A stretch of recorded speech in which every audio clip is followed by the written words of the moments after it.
Greetings, and good afternoon, Juneteenth family. Welcome to another weekly edition of our Lunch and Learn. E is exhaling, having an opportunity to breathe, to rest, to refill yourself and rejuvenate yourself, because no one can pour from an empty cup. As you evolve and become more of yourself, you begin to attract the people that are there for you. Amen. So everything you need is in the space. You have to learn from your mistakes. Once you make a mistake, sit down, recoup, and then start over. And once you do that, you say, I got that. See, Juneteenth means to me, I would definitely say empowerment and education. When I experienced it, like just coming together and, being a part of something bigger than myself, and A new start, starting a new chapter, opportunity, new beginnings, all of that good stuff.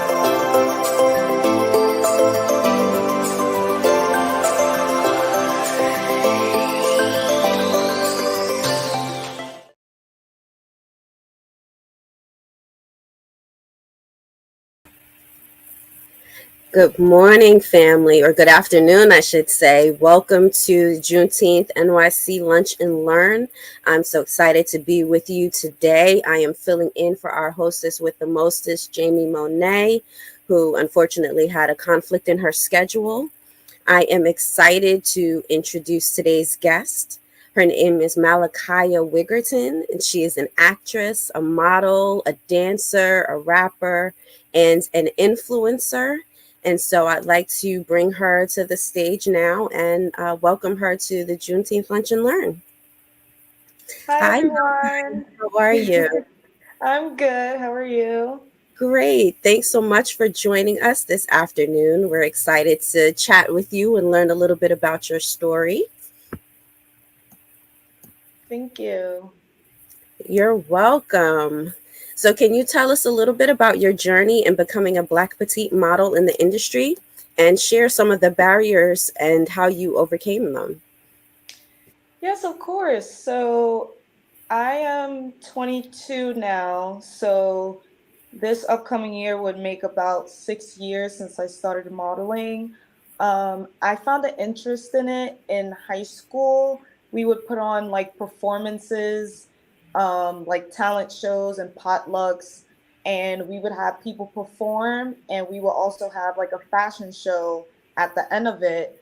And I had an interest and I was like, oh, this seems kind of fun.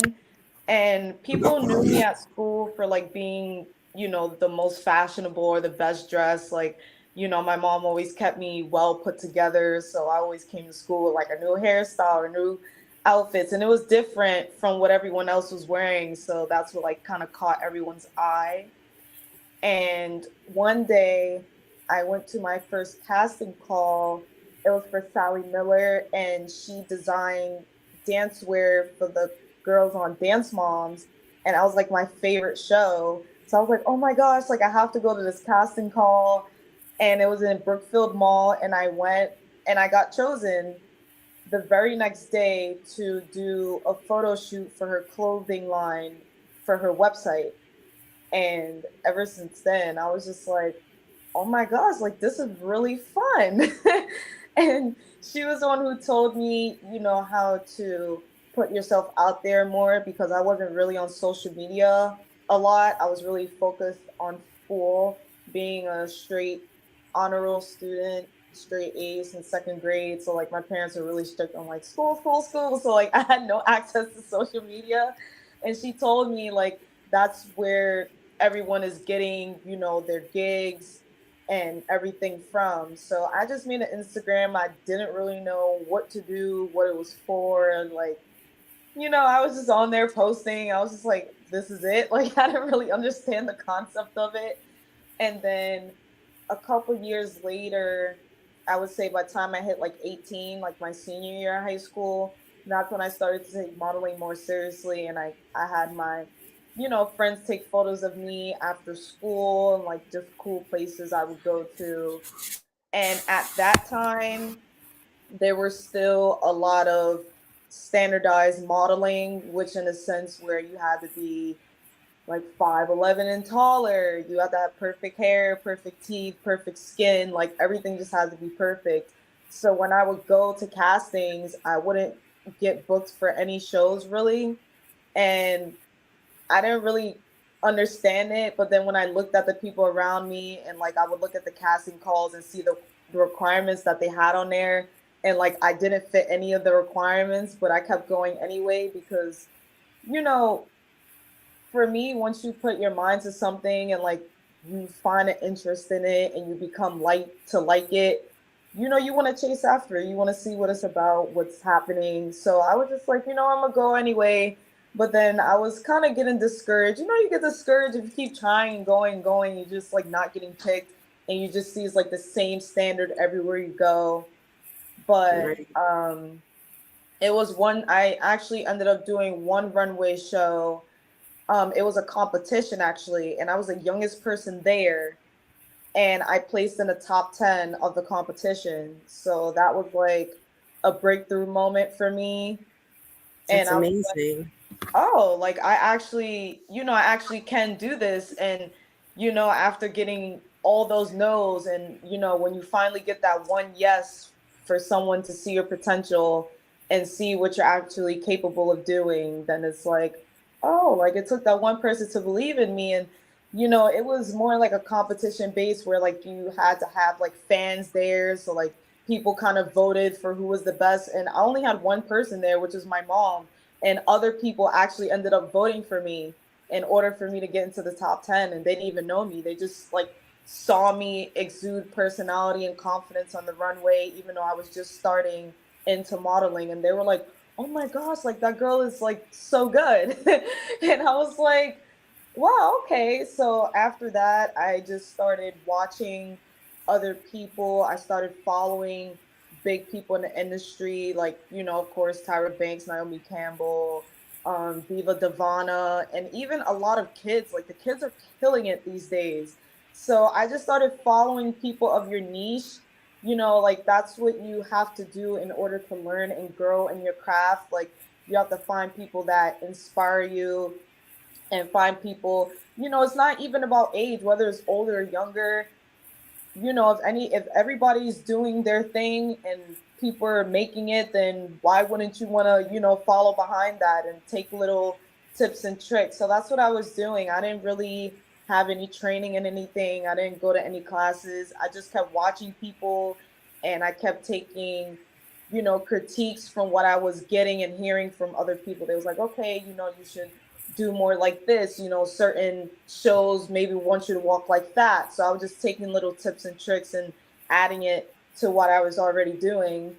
And that's how I just kept getting better and better, because I already had the confidence. It was just getting everything else down and, you know, not letting anything distract me from my goal. And my goal was, you know, to actually make it and just do the darn thing. So You have a powerful story. So thank you for sharing your journey with us. And I think it will inspire other people who are, you know, in a similar situation where they have this passion for, you know, beauty and fashion and things like that. And they can start to see, you know, from you some ways to get started. And you mentioned getting, you know, following other people who are in the industry and taking criticism and feedback, I should say constructive criticism and feedback so that you can improve. What do you think are some of the characteristics that are necessary for someone who's looking to get into the industry and be a model as well and be successful? yes, I tell people this all the time because I have people of all ages that look up to me, and especially kids. Like, I absolutely love kids. And I would have parents come up to me and say, hey, you know, could you help my child get into modeling? Like, you know, I would have people that follow me, and I never met them in person before. And then I would go to a casting and I would see them, and it would be like, oh my gosh, like, I've been following you for a while. Like, you're so good. Like, could you help me, or could you help my daughter? And the first thing I tell them is, you have to know what kind of modeling that you want to do, because there's so many types. And I think that's the first thing people forget. Like when people think of modeling, they just think, oh, it's just runway. But it's not. It's runway, it's print, commercial, swimwear, parts modeling, hands, face. So it's like so many things that you can do. And then once you know specifically what type of modeling you want to do, or if you want to do all of them, you have to make sure that you have a strong portfolio. So whether it's, you know, and that's another thing of following people that's in your niche and people that's in the industry, because you can look, on their page and see what photographers they're working with. Or if a photographer comes up to you and you're going to ask somebody first before you just work with someone that you don't know, because people are creeps, people are scammers, like people try to take advantage of people in the industry because they think people are vulnerable and they think people are desperate. Oh my gosh, I want to be on it so bad, I'm just gonna go to this photographer. And you can't. Like, if someone comes up to you or you hear something and you follow people, then you're gonna be like, hey, have you heard of this photographer? Have you worked with him before? What was your experience? And then once you come to common ground, like, okay, I have a photographer that produces quality work. And everything's really simple now. Like, most modeling agencies, they don't even need like a large portfolio as before. They mostly just ask for digitals, and that's just you in an all black outfit against a white wall, no makeup. They want to see your natural face, your natural hair, so they could see what they're going to be submitted to clients. So that's what I tell people: just know what kind of modeling you want to do, and once you have your photos, then that's all you need. Now, if you want to, go more into the influencer side of modeling and, build up your Instagram critique and portfolio of that nature, then I tell people it's all about consistency. Like, I would tell people, because people ask me, they'd be like, oh, how did you get so many followers? Like, how long have you been on Instagram? And I'm just like, I've only been on Instagram for like 3 or 4 years. But it was the fact that once I wanted to take modeling seriously and I saw what it took, like, you have to be determined and consistent. And that's just for life. Like, that's with anything that you want to do. You have to be consistent. You have to put in the time. You have to put in the work. Like, nothing comes easy.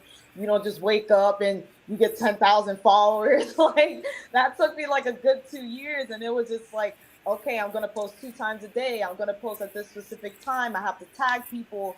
I tag clothing brands. I tell people, the little, it's always the little things that count. Like, people just post and they just think, oh, I'm going to get 100 likes. You didn't tag anybody, then using hashtags, you're wearing branded clothes. People see that. I've had Fashion Nova reach out to me.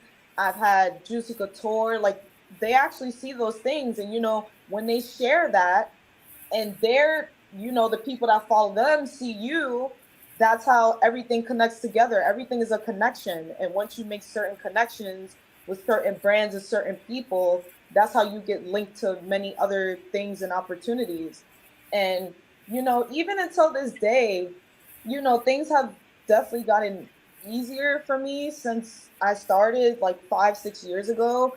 But, there's still things that need to improve. Like, I go to certain shows and I still get overlooked because I'm 5'4". I'm still considered a petite model, and I have a good following, but not everybody's gonna know you everywhere you go. Like, I'm not Beyonce, so Right. I'll go somewhere and they'll just like overlook me because of my height, and they're just like, oh, we want someone taller.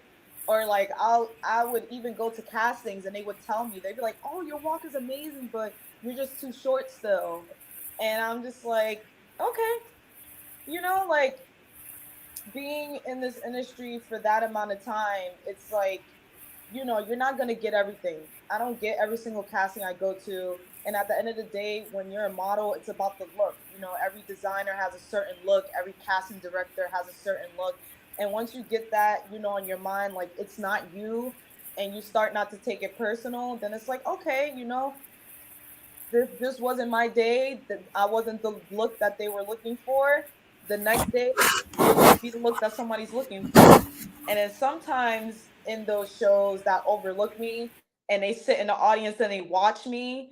And then after they watch me, they're like, oh my gosh, like you're amazing. And I'm just like, well, you know, if you would have gave me the chance, you would have saw. But, you know, so it's still to this day, not as often as before, but it still happens. Got you. So it sounds like the important characteristics were being persistent, being willing to work hard, and kind of having a little bit of a thick skin, because you're in an industry where you're going to hear a lot of no's before you start to get to those yeses. Yes. Great. And so you, as you mentioned, you started when you were pretty young, so you were about 16. Can you talk about getting into the industry and navigating age restrictions and becoming a model, and what does that look like, and how do you kind of navigate that? So that's funny that you like say that I was young, because when I was 16, I thought I was old into the modeling world, because the people that I was starting with, they would say, oh, I've been modeling since I was a toddler. Like I was 3 years old, and I'm just like, oh my gosh, like, am I ready for this? You know, like I felt a little underprepared. I'm like, oh my gosh, you know, these people really know what they were doing. They have professional modeling classes. Some of them are signed to agencies already. So it's so easy to get caught up and like compare yourself to everyone else around you. So like sometimes, you know, you would get in your head about that, like, oh my gosh, like they're so much better than me. They could walk in higher heels than me, because like, you know, when they were modeling since they were 3, by the time they were 16, they were already in like 5-inch heels, and I come in my little 1-inch heel trying to, you know, strut down the runway, and I'm just like, oh my gosh, like what's going on here? And then especially when you're a minor, you know, you can't go anywhere by yourself. You have to have a guardian that's 18 or older. And that was another big thing for me, because my parents they're not patient. They don't have the time or patience to sit there all day. That's another thing people don't tell you. Now that I'm 22 and I do like multiple shows a week, and every week you're there all day. You're there from sun up to sundown. It doesn't matter whether you're 2 years old or whether you're 50 years old, because it's not like, you know, it's not like you're on a TV show and they have the child labor and all that. It's none of that. It's if you have a show, they give you a call time, a hair and makeup time, and a show time, and you're there all day. And, you know, my parents were not there for that. My mom did it one time, and it was for that runway competition show, because, you know, I was 16. And I need to have my parent there. And my mom looked at me. She said, I can't do it. I can't do it. And then, you know, I was upset, because I was like, dang, like this is something like I enjoy doing. And, you know, if I have no one to take me, then I can't go. So sometimes I would like kind of cheat it a little bit. Like I had older friends, and like the boyfriend that I had at the time, when I was turning 17, he was 18. So I would just be like, hey, can you like pretend you're my older brother or something? Like just take me to this casting like after school. And I'm just like, please, I really want to go. Like this for a show, or this one is like for a shoot or something. And I can't go because I'm underage. So that kind of took me back a little bit, which is why I wasn't really doing much until I turned 18. And I was like, oh my gosh, I'm 18. I can finally do this by myself. And I just went on one of those collage apps. I made me a comp card, went to Walgreens and printed it out. And I was like, okay, let's do this. I can do this myself now. But yeah, it's, you know, it's a process. Modeling is not easy. It's a lot of time. It's a lot of effort. Not just, it's all around, you know, it's behind the scenes and it's in front of the scenes, even after, you know, some shows are not as organized as others, and you have to hound the photographers down after the show. Like there's still shows to this day I haven't got any photos from, and then you got to try to find the people from like 5 months ago. Like, oh my goodness. Yeah, so it sounds like, sorry, go ahead.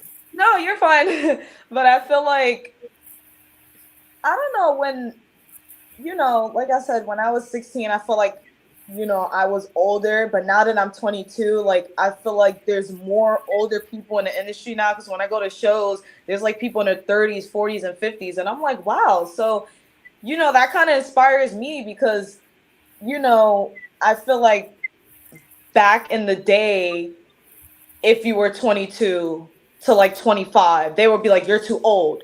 Like, they wanted teenagers, like they wanted the more youthful look. And now, the industry and the standards is changing.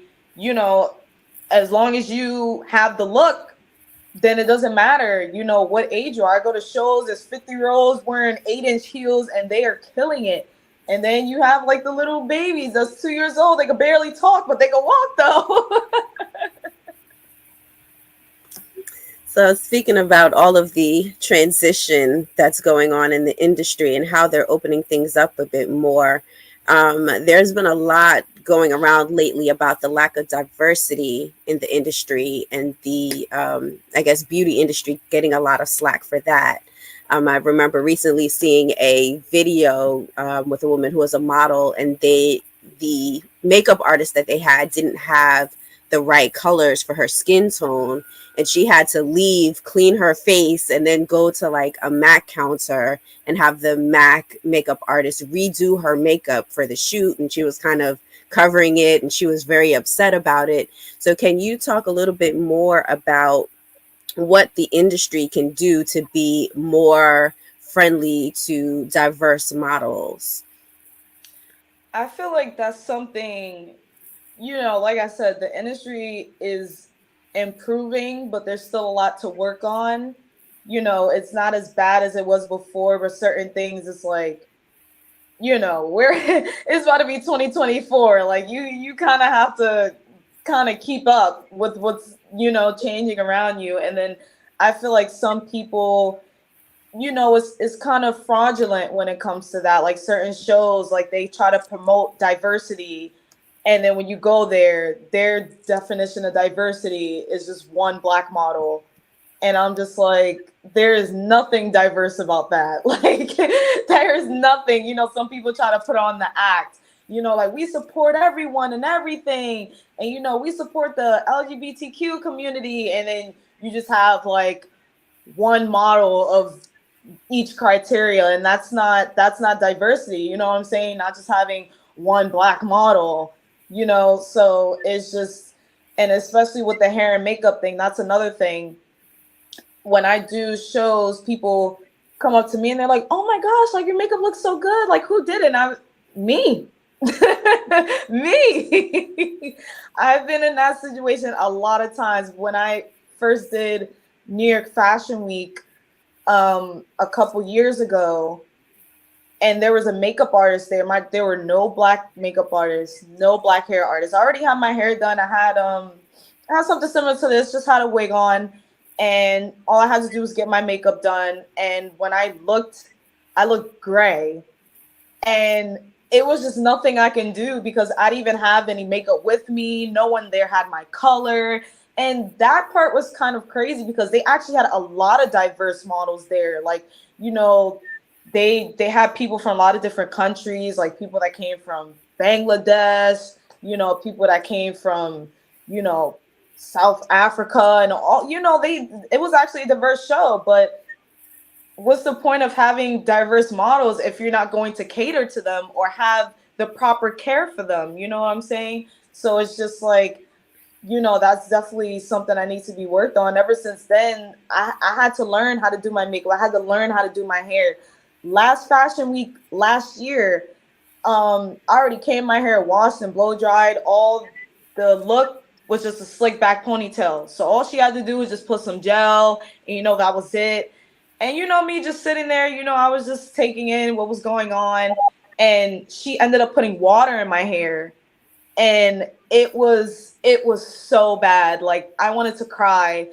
And there was only one black hair artist, and I begged her. I said, can you please blow dry my hair? Like this lady over here messed up my hair. All she had to do was she put water in it. Like I was begging her, and she was the sweetest lady ever. She said, oh yeah, once I finish with her, I'll definitely help you out. I said, I could put my hair in the bun myself. I just need you to blow dry because my hair was like shrinking. Like, the shrinkage is real. And I'm just like, oh my gosh, like there's no way this is happening. Like, you know, it's just so surreal. And in that moment when you're not prepared, it's just like you don't know what to do.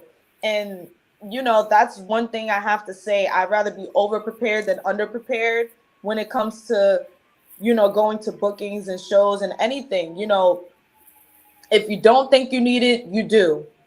You know, especially when they say they have hair and makeup artists there and you don't know in advance what they look like, or, you know, the type of clients that they had before. Just bring something, even if it's just your foundation color, because you could deal with that. I tell people, bring your makeup, bring your hair products, bring your scarf. So if something happens, you know what to do. You know how to do it yourself. And, you know, because at the end of the day, it's about you too. You're the model. You're showcasing yourself to model other people's brands and to make the designers look good. But you have to look good too, because you're not going to feel confident if everyone else is looking the part and your hair got messed up by someone, or your makeup, and then when you get your pictures back, you're like, there's no way I'm posting this. Like, it's so bad.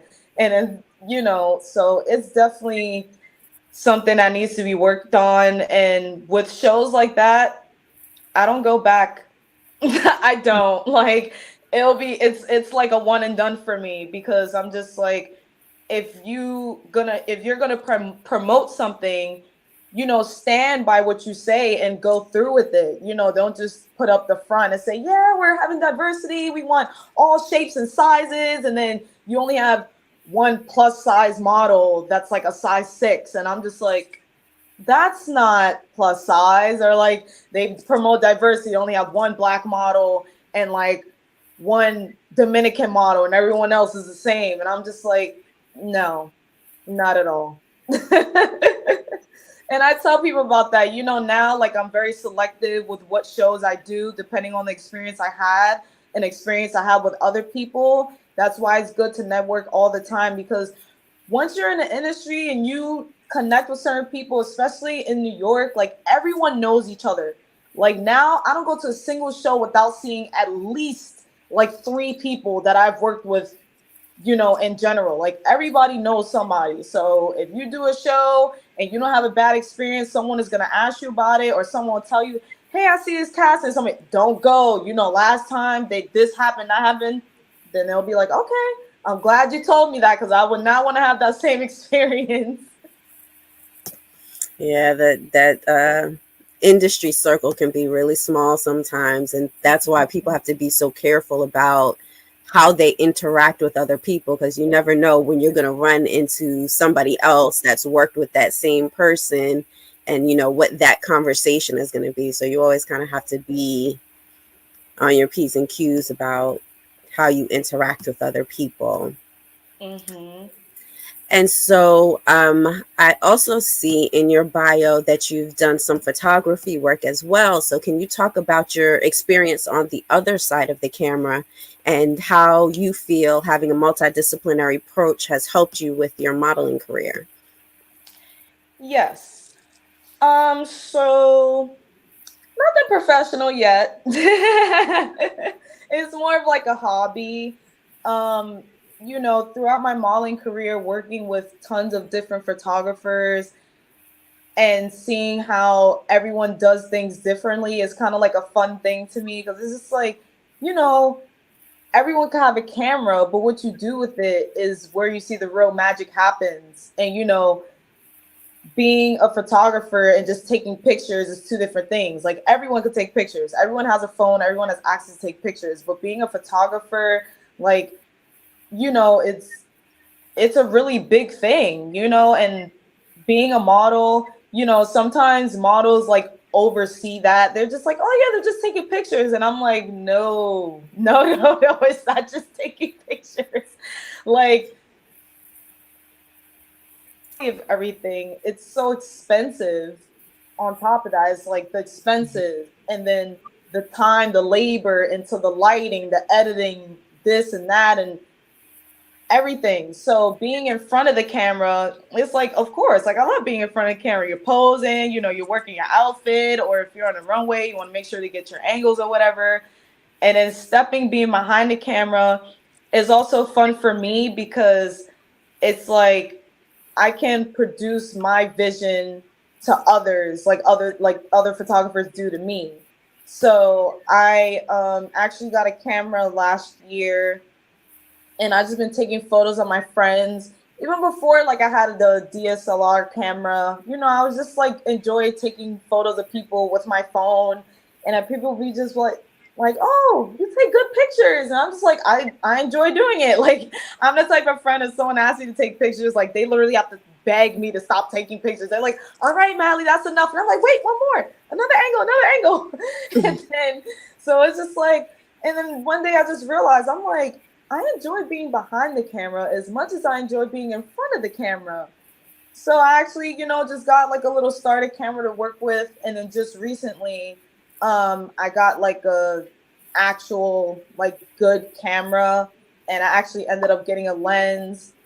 And, you know, when I can, I just enjoy taking pictures of other people, you know, doing my artwork in there. I enjoyed digital arts in school. So I actually enjoyed working with Illustrator and Photoshop and things like that. And people tell me, they're like, oh, like, you should actually look into doing photography, like, seriously. And I'm just like, I don't know. I'm kind of hesitant. I don't know why. You know, it's always when you step into something new, it's just like, I like to see the whole thing first before I just jump into it, because I know it's something that's like, it takes hard work. And especially when you're shooting for events, that's like a really big thing. So it's not just something that's just one and go, a one and done thing. Absolutely. But I definitely do enjoy it, and you get to see like the photographer struggle and like how photographers feel when models don't tag them in the photos. Or like, you know, when models try to discourage photographers and things like that, you know, try to say, oh, your job is easy. And it's just like, nope, if only you knew. Each job is just as hard. Absolutely. So in talking about your multidisciplinary approach, we also mentioned that you are an influencer for an ambassador for different clothing brands. So can you talk about your experience with that and what you do to ensure that you are giving an authentic review, but one that's also beneficial to your audience? Yes. So yes. Oh, give me 1 second. Is there a way to pause this or? Sorry. I think we're live. 1 second. Okay, just give me 1 second. Sorry.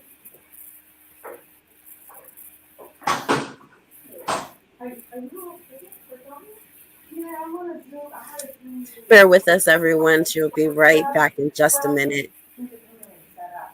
Oh, is there another room I can move to?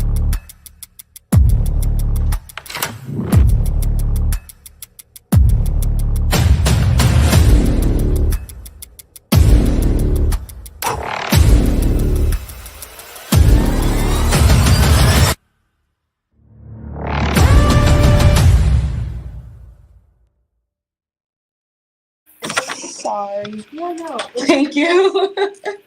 I'm almost done. Okay. They have to film in the other room. Got it. So just to repeat the last question, we were talking about your experience as an ambassador for different clothing companies that you work with.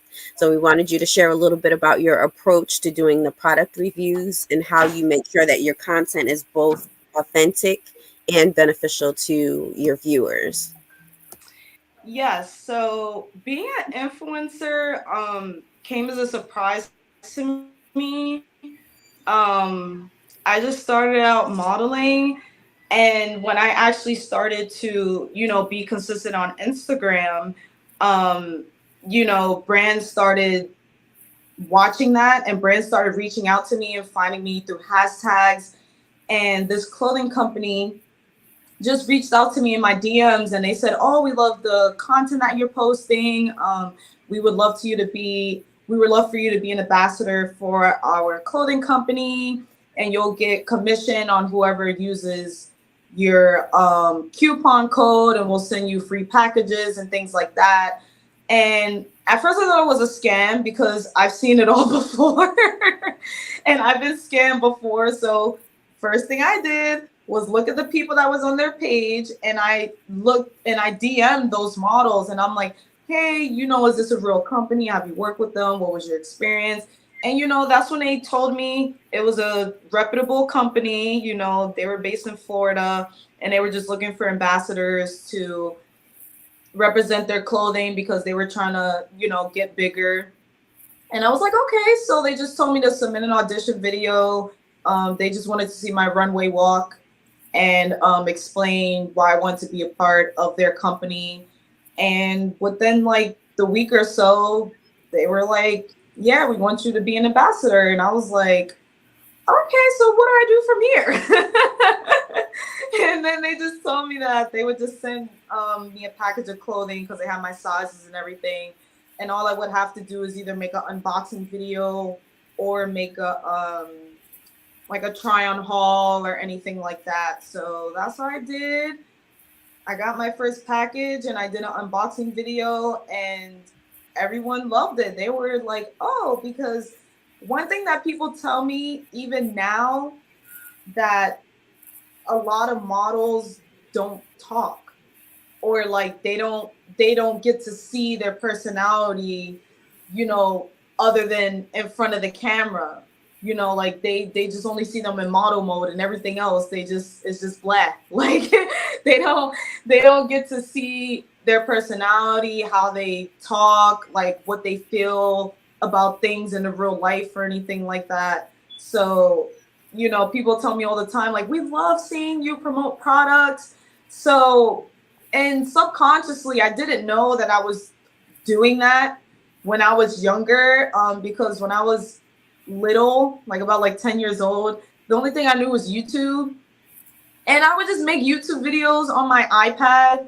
And it was kind of like the same thing. Like I would just talk about things and like just say, oh, you guys should check this out. You guys should check that out. And like subconsciously I was doing that, but I didn't know what I was doing. Like as a kid, you just follow what everyone else is doing trending wise on YouTube. And I was just having fun being a kid. And, now 10 years later, I'm actually doing it in real life. And then there's apps that are only influencer based, and either it's like you can get free things in exchange for content, or you get free things and get paid in exchange for content, or people just email me. People just email me or DM me, and they're like, hey, we saw your content for this brand and we would like you to do something similar for our brand. Is there something we can work out? So I'm always open to all opportunities. Nothing is ever, too good for me, because some people be like, oh, I wouldn't take that if they weren't paying me or whatever. But you never know what one thing leads to another thing. It's about the network and the connection. You can make a video for a brand, and people have seen me. I do these like UGC, user generated content, influencer videos for brands, and people will DM me and they'll say, hey Mally, is this you? I saw you on my Facebook the other day, and like they'll send it to me, and I'm like, oh my gosh, like I made that like 2 years ago and we're just seeing it now. Because like most of the time, that's another thing. But like they don't send it to you, so you kind of just have to find it. It's either you stumble upon it or like someone else will send it to me. So it's just like they don't send you it like, hey, this is the finished product or whatever. You just gotta kind of hope for the best. And then you just be like, all right, at least I got free products that I can actually use, or like I actually got money. But I actually enjoy the experience of making videos. It's just, I like talking about things, especially a lot of those products I actually use in my day-to-day life. Like some people just think I was like, yeah, then I just toss it out. Like, no, I'm actually truthful. If I don't like something, like I will be truthful and honest and be like, yeah, this is not really my acquired taste. Maybe if you like something like this, then you would like it. But for my personal, taste, that's not something I would use or something I would like. And that's why I would only apply for stuff that I know I can use, because I'm not going to sit here and say, oh, everything's good. And, that's not being so honest, because being an influencer is not just about getting free products and free things and like, hey, I get this for free. No, it's actually about sharing your experience with others so others can experience the joy that you're having with the product. And you know, if you're being untruthful and they go and buy the product and they're like, oh, Natalie said, I'll be like, no, I say that. I'll be like, no. So you don't want that, you know, to backfire, you know, on you, and then it makes you look bad. It makes the brand look bad, because about being an influencer, it's also about getting people to trust you and, you know, trust what you're saying, because, you know, they could see something online and be like, but then if they see somebody they know promoting it, they'll be like, oh yeah, I saw that, and then she's talking positive about it, so that's gonna make me, you know, want to go get it. But yeah, influencing has definitely took me a long way, and it just really, you know, came about unexpected, and I'm really happy for it, because, you know, I enjoy making others happy. Like, a lot of people, you know, would just say, oh, I like hearing your voice. Like, because a lot of my followers are also international, so they don't even live in the United States. So they'll just like see my video at like 2 a.m. or something. And they're just like, oh, you seem so happy talking about this product, or oh, that looks good on you, or that makes your skin look good, or whatever. So if I could, you know, bring joy to others from me just doing what I do in my day-to-day life, then, you know, I'm all for it. That's amazing. And it's great to hear that story about you doing that as a child, and then now being able to do that professionally is kind of a foreshadowing of the direction that you were going into. Can we talk a little bit about the misconceptions around being in the modeling industry and being an influencer, and how you deal with that, or how you address that in what you're doing? Definitely the misconception is, you know, that modeling is easy, or like or people say like being an influencer is not a real job, or people just say all kinds of things. And, you know, it goes back to, you know, having a tough skin, because when you're in the industry, you're exposing yourself to the world. Like, you never know who's going to see what you're doing. And, you know, if you take everything to heart, there's no way you can make it. You cannot let things that people say affect you.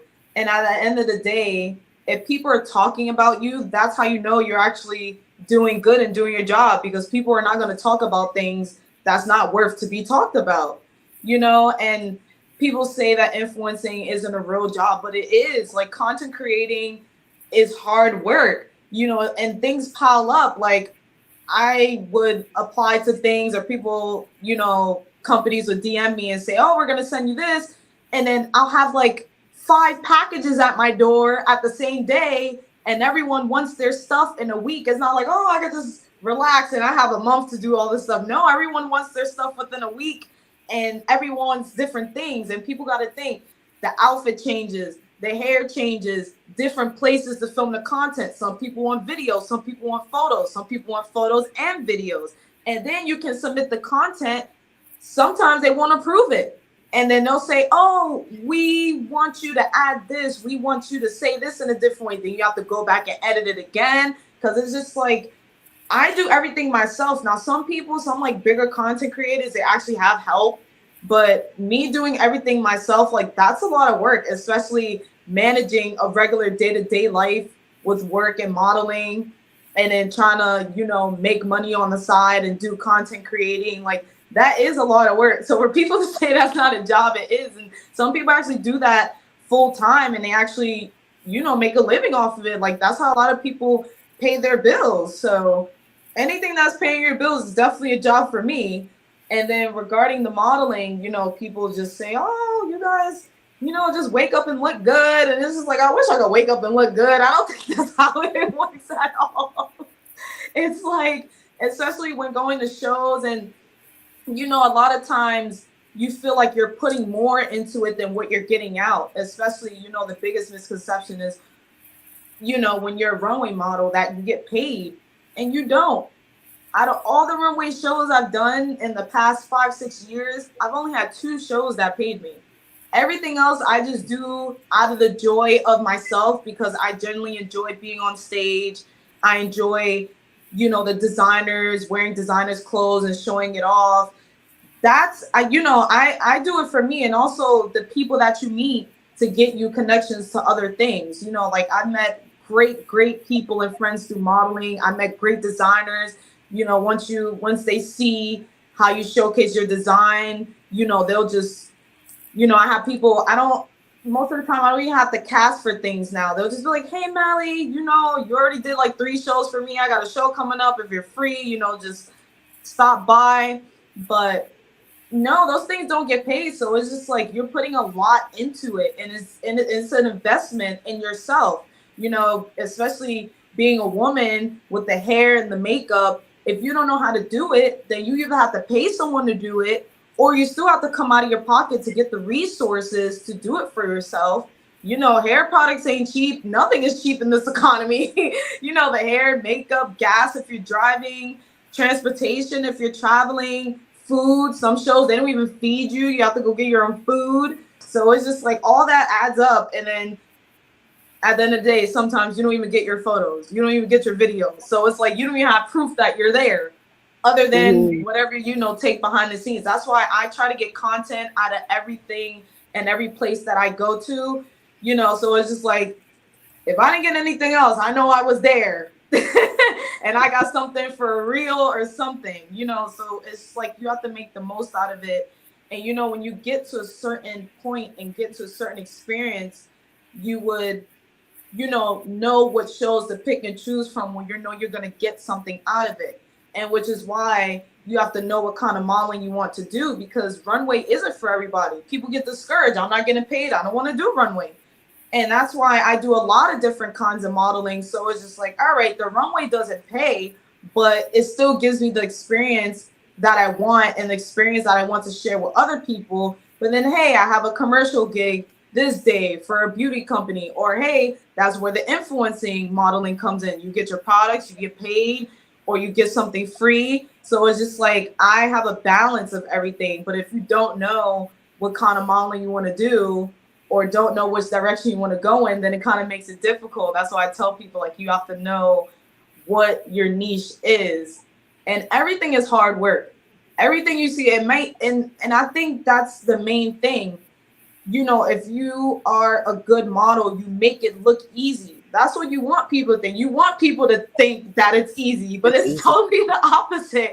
People just be like, oh my gosh, like, you just wake up looking gorgeous. You just like wave your wand around like Cinderella and you just magically like become beautiful and everything. And I'm just like, no, my beauty is within. It does come without, but everything is still hard work at the end of the day. But as long as you have fun with it, it doesn't seem like hard work. Like, it doesn't seem like a job to me. It's just like it's an everyday thing. I'm just like, oh yeah, having fun. I have a show this day. I have something that day. So.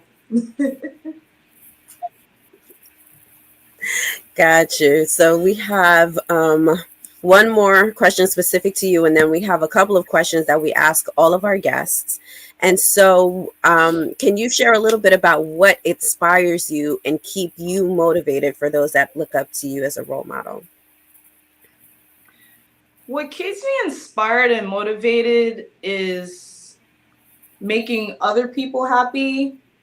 I'm the type of person where, like, making other people happy makes me happy, which is why I'm kind of like the mom friend of the group. Like, everywhere I go, they're like, you're the mom. And I'm just like, and I could be the youngest out of the group, and they're just like, you're the mom figure. And it's just like, I genuinely, love seeing people happy. I love spreading positivity and love. And that's another thing, I do on my platform. It's not just, I'm not just only on Instagram modeling. Like, I love to help people out. Like I said, I have people reach out to me, children and parents. And it makes me happy that people look up to me, even people that's older than me. They come and say, Mally, I seen your runway and like, it's so good and you're inspiring me to be better. And like, that just makes me feel good that, just something as simple as that could just make someone's day. And, like, just watching how people grow, like, even, you could follow someone that's in like the same thing as you. Like, if you follow someone that's also been doing fashion and you're watching each other and everyone's getting better and everyone's growing around you. Like, that's a good circle to have when everyone's growing and learning new things, and you get to share your knowledge with other people so other people can become better. And it's a full circle moment for me. And then when I decided to jump into pageantry, that was just me wanting to gain confidence for myself, because I didn't really like my smile. I didn't like smiling. And it was just a thing that was just within myself. Like, and I don't know, like, growing up looking at modeling, everything was just so serious. So I was just like, no, when you're modeling, you have to be serious. And then some shows are like, we don't even want you to be serious, like, have fun. And I'm just like, oh, like, that's a thing? Like, you just do that? But I was just like so like controlled over how my smile was. And I honestly wanted to do pageants since I was a kid. But my mom was just like, that is way too much money. And it is. She wasn't lying. But, I did it for myself. That was just something that was just always in the back of my mind. And when I started becoming comfortable with modeling, I was just like, I said I want to do a pageant, so let me just do it. Like, what am I waiting for? Like, I'm 18 now. I have my own money. Like, I can just do it because that's just something I felt in my heart that I wanted to do. And that's another thing where people have a misconception of, like, they think, pageant girls are like stuck up or snobby, or, they think they're all that. And it's really the opposite. Like, I've grown attached to these little kids, and I've created bonds with these people. Like, my pageant family is really like a family to me. Everyone loves and supports each other and uplifts each other. And everything is, everything comes together. Like, everything that I do, is part of the arts. And it's something that I always enjoyed doing in school when it came to theater, and just being on stage and sharing my love and support for others. So, like, when you're in pageants, it's not about winning, it's about supporting everyone around you, your friends. You see your friends win and you're like, oh my gosh, like, it's so exciting. And everyone's rooting for each other behind the scenes, like, people you don't even know. And it's just like so crazy. And, I love the fact that I inspire people, but everyone inspires me every day. Like, I just, I'll just see someone, I was just like, wow, like, 2 years ago, they were doing this, and now, like, they're performing on SNL, or, they're on Broadway. And it's just like seeing everyone win, like, to me, makes me happy and inspires me to keep going. I'm like, yeah, they could do that. I could do that too. Like, I want to be up there with them. You know what I'm saying? So it's just like, everything is about love and support and positivity for me. I preach that all the time. Like, it doesn't matter what age you are. I tell people to never be afraid to ask me for help, never be afraid to ask me for advice, what I do for this, where I get this from, how do I get brands and things like that. I always share my knowledge all the time, because I didn't have that, when I got into the industry, I didn't have anyone to help me or like guide me. I had to figure out everything on my own. And it's hard, and then especially when you don't meet the standard, the modeling standard of what they have, and you're trying to break through that, and you don't have anyone to navigate through. I've been scammed, a couple of times. I've been, not in the right place, or, not dealing, with the right people. And it's just like, thank God nothing happened to me, but it's just like, that's a scary position to be in, especially when you're young like that. So I wouldn't want people to go through that. So if people know me and they see me, of course, I'm going to give them advice and, Awesome. So we have a couple of quick rapid fire questions that we wanted to get your responses to. And so this year is the 50th anniversary of hip hop. So who is your favorite hip hop artist? Oh, that's hard.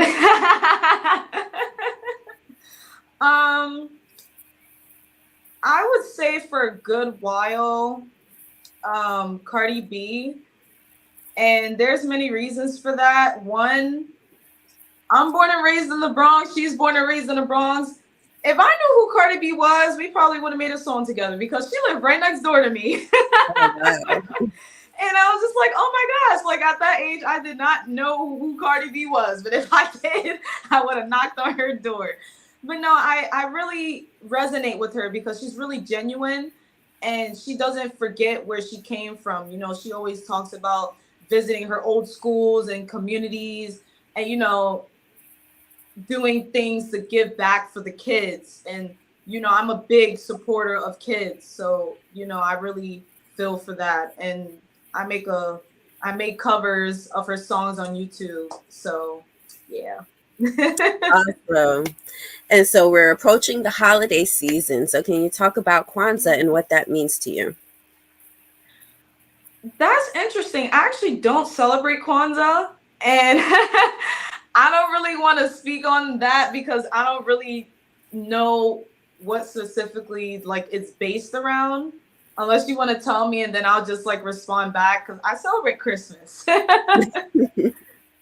Absolutely. Well, to give you a quick insight, Kwanzaa is a cultural celebration. So it was started to acknowledge African Americans and to touch on 7 pillars that that the creator felt was important in the Black community. And so they talk about unity, collective economics, creativity. So there are like 7 different pillars of Kwanzaa, and then each day you acknowledge a different pillar in the of the celebration. So that's just kind of a quick overview, but I'll have to look into that because it actually sounds like, you know, really meaningful. You know, I just hear about like the 7 days of Kwanzaa, but I never really knew what it was. I just, you know, grew up celebrating Christmas. Like, hey, get that one day and it's just over with. Now you can expand that celebration because it starts the day after Christmas and goes to the first of New Year. So it's like there's a day about family, a day about faith, a day about, you know, cooperative economics and things of that nature. So like each day is a different celebration. Yeah, definitely. Can you talk about Juneteenth and what Juneteenth means to you? Yes. I actually participated in my first Juneteenth this year. In Brooklyn, we had a fashion show, and then after that, like it was like a big community family celebration. Like you know, I'm used to, you know, when fashion shows end, sometimes it's like a little networking, but after fashion shows end, everybody be gone. They go home.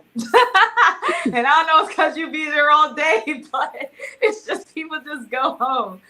But no, like everyone was really, really together. You know, it was really a positive, united experience. You know, after we changed back into our clothes, everyone was just partying. We got to enjoy the performances on stage.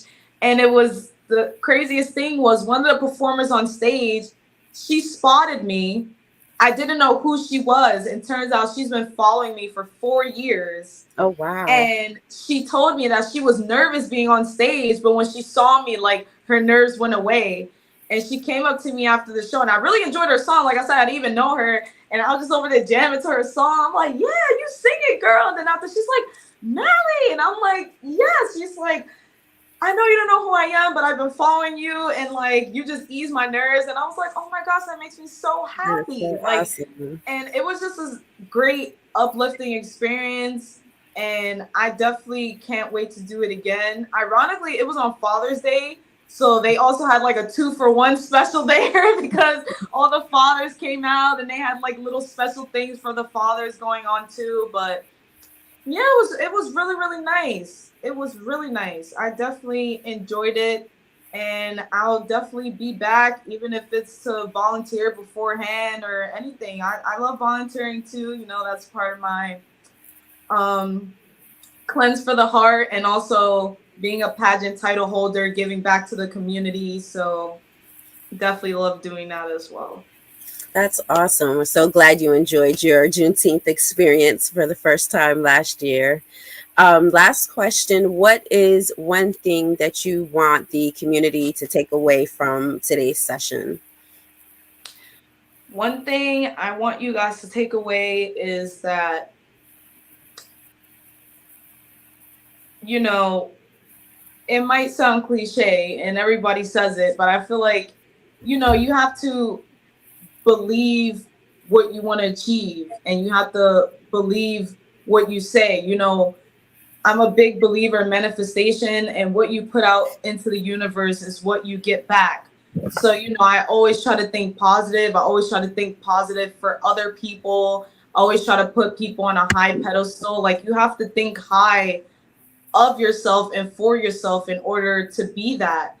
And you have to be determined and put in the work for what you say that you want to do. You know, you can't just say things. You have to act on it as well. You know, you can say, oh, I want to be a model, I want to be a doctor, but what are the steps to do that? Everything takes hard work and everything takes consistency. But once you have it in your mind and your heart, you know, it doesn't feel like hard work. You know, every day, living out your dreams, making your dreams come true at any age, you know, just makes you happy. Like, if I was looking back on me 10 years ago, I would have never thought I would have been a national pageant title holder. I would have never thought I would have been modeling, you know, at a show with Wendy Williams in the front row, or Remy Ma. You know, I've met a lot of, you know, celebrities through modeling, big shows. They just come out and it's just all like a full circle thing for me. So, you know, follow your dreams any age. Don't let anyone tell you what you can't do, because if you know in your mind and your heart and your soul that you can do it, you can. It's your life. It's up to you to put the work in and put it together for yourself. Great takeaways. Thank you so much for joining us today and sharing your expertise. It was a pleasure hearing your story and learning all of the behind the scenes of the modeling and influencer industry. So we're glad to have you. For the community that's watching, just a reminder that early bird registration and sponsorship applications are open for the 2024 Juneteenth NYC Festival. It is happening I think it's the third weekend in June, the 15th through the 17th. So definitely check out the website, juneteenthnyc.com, for more information. Thank you all for joining us. Thank you so much again, Mally, for joining us today. And I look forward to seeing you backstage. Thank you. Bye-bye. Bye, everyone.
Greetings and good afternoon, Juneteenth family.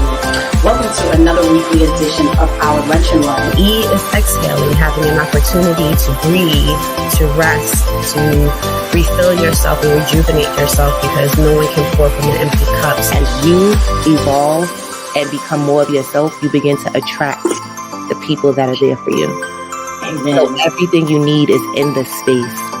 You have to learn from your mistakes. Once you make a mistake, sit down, recoup, and then start over. And once you do that, you say, I got that.